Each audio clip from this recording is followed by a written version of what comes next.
kemudian ada toleransi dan saling menghargai. Oke, kemudian sopan santun dan ada tata krama. Dari keempat kesepakatan kelas yang saya tawarkan, apakah ada yang ingin menambahkan mungkin atau ingin mengurangi? Oke, setuju ya? Setuju. Oke, untuk konsekuensinya bagaimana? Boleh berdiri, Bu, mohon maaf, teman-teman mohon maaf karena saya sudah melanggar kesepakatan kelas kita. Oke, setuju ya? Setuju. Oke, nah ada sebuah kata tentang keanekaragaman. Apa yang kalian pikirkan tentang keanekaragaman? Pernah nggak sebelumnya mendengarkan kata keanekaragaman? Apa itu keanekaragaman? Coba, oke. Bermacam-macam. Ada lagi yang lain? Ayo. Apa lagi selain bermacam-macam? Oke, Mas. Berbeda-beda. Terus ada lagi nggak yang lain selain bermacam-macam, berbeda-beda? Gak ada. Oke, sekarang coba kalian perhatikan wajah teman kalian yang ada di dalam kelas ini. Kira-kira menurut kalian apakah sama karakteristiknya atau terdapat perbedaan di situ? Beda ya? Kita itu meskipun sesama manusia, kita tetap memiliki perbedaan. Apa yang bisa kalian amati dari perbedaan yang kalian temukan?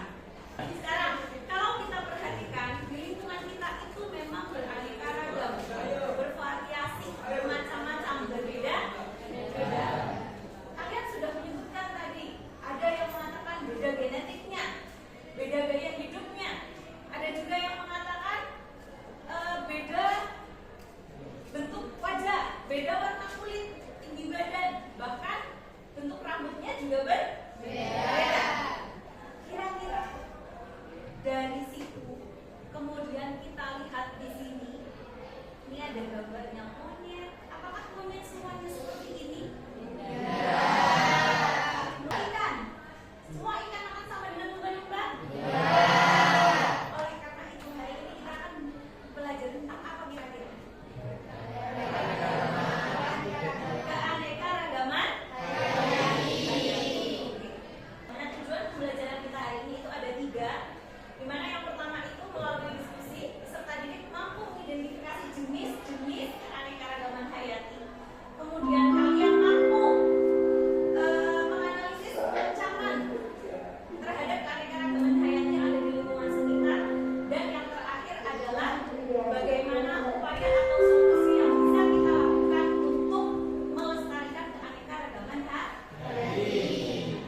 sebelah sini.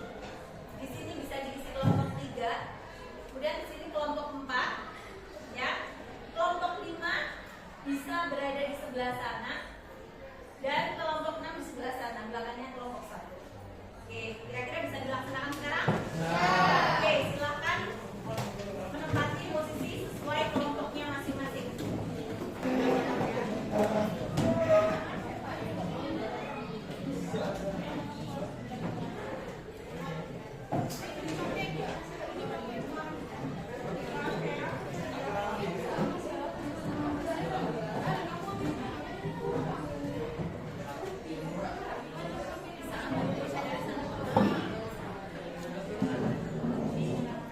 Oke, usahakan duduknya itu melingkar ya. Bisa dilanjutkan? Oke. Nah, tugas kalian sekarang adalah mengerjakan lembar kerja peserta didik yang sudah Salsa bagikan barusan. Di mana di dalam lembar peserta LKPD yang Salsa bagikan itu yang pertama ada bagian identitas. Silakan di bagian identitas itu ditulis nama kelompok, kemudian hari dan tanggal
Pagi.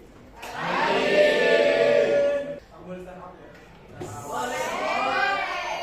Ya, kita singkat saja saya. Kalau ada lucu ya nggak apa-apa. Kalau mau marah, silakan.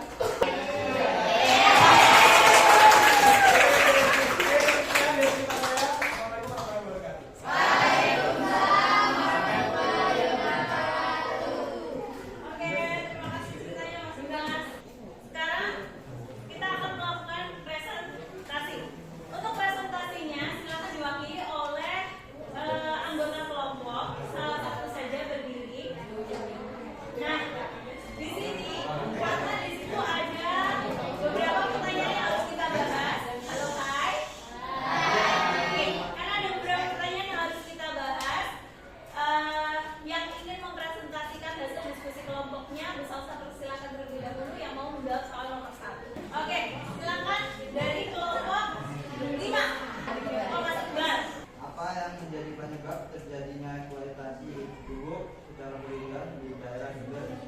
Jawabannya, penyebab terjadinya eksploitasi buruk secara berlebihan adanya karena di Jember penduduknya semakin bertambah dan buruk termasuk salah satu keragaman tadi jadi yang dijadikan eksploitasi dalam kegiatan penambangan penggalian untuk dijadikan perumahan dan bangunan lainnya. Kelompoknya Mas Iqbal, kelompok 5 itu mengatakan eksploitasi buruk itu karena adanya penambangan, kemudian ada pengerukan, penggalian, pembangunan, terus selain itu juga karena jumlah masyarakat atau penduduk yang semakin meningkat atau bertambah seiring berjalannya waktu. Apakah ada yang berbeda dari kelompok lain? Intinya sama? Ada yang berbeda secara signifikan? Tidak ada? Oke. Gumuk itu termasuk dalam jenis keanekaragaman hayati yang mana? Jadi di dalam gumuk itu termasuk salah satu contoh dari keanekaragaman hayati tingkat ekosistem. Kenapa bisa begitu? Coba, ini berhubungan dengan soal nomor 2 sepertinya ya? Oke, silakan yang mau menjawab soal nomor 2 siapa? Oke, kelompok 1. Jawabannya cuma singkat. Iya, gimana? Tumbuhan dan hewan. Oke, jadi dari soal nomor 2 itu berhubungan tentang keanekaragaman hayati tingkat ekosistem berupa hewan dan tumbuhan, begitu saja. Pertanyaannya adalah jenis keanekaragaman hayati apa yang ada di lingkungan gumuk? Tadi sudah dijawab ya, ekosistem. Karena ada apa di situ? Apakah hanya ada hewan dan tumbuhan kah? Selain adanya hewan dan tumbuhan, di situ juga ada interaksi antara hewan dan tumbuhan itu dengan lingkungan. Ada yang berbeda? Intinya sama? Oke. Kemudian yang ketiga. Soal yang ketiga. Kelompok 6. Apakah jenis keanekaragaman hayati tersebut campurnya? Kenapa? Ya, karena hilangnya habitat dan lahan untuk tumbuhan dan hewan. Oke, hilang habitatnya. Terus apa ada lagi? Pencemaran tanah, air dan udara. Adanya pencemaran. Terus apa lagi? Dengan tambahnya waktu manusia yang tambah banyak dan lingkungan alam berkurang. Oke, manusianya tambah banyak sehingga alamnya menjadi berkurang. Sudah? Ya. Yang lain? Sama? Mirip? Ada yang berbeda? Mungkin bisa ditambahkan kalau ada yang berbeda? Adanya? Pembangunan jadi rumah. Oke, itu tadi masuk poin yang ketiga berarti ya, dimana penduduk yang semakin meningkat lahannya menjadi semakin sempit, semakin berkurang. Jadi intinya adalah kepunahan itu akan terjadi karena lahannya semakin sempit, habitatnya terganggu, kemudian selain itu juga terjadi pencemaran lingkungan. Oke. Kemudian yang keempat ada kelompok berapa? Oh sini gambarnya, kelompok 3. Soal nomor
konservasi ex situ dan membuat aturan yang ketat tentang pembatasan pembangunan dan pelestarian lingkungan.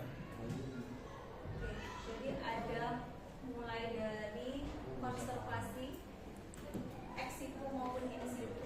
Kemudian ada membuat aturan atau menetapkan undang-undang ya. Membuat undang-undang. Terus ada lagi Membatasi daerah untuk keperluan lingkungan. Keperluan pembangunan. oh, membatasi, membuat batasan atau harus melakukan pembangunan otomatis harus ada izin yang jelas gitu. Nah, ada lagi nggak selain yang tiga ini? Perizinan, undang-undang, konservasi ex situ dan in situ. Apa lagi yang paling penting? Kesadaran diri. Oke. Setiap manusia harus memiliki kesadaran bahwasannya ketika kita merusak lingkungan, yang rugi adalah diri sendiri. Mungkin tidak langsung imbasnya kepada kita, tapi bisa jadi kepada anak cucu atau keturunan kita selanjutnya. Oke. Nah, sampai di sini kalian sudah tahu apa yang harus kalian lakukan setelah mempelajari tentang keanekaragaman hayati.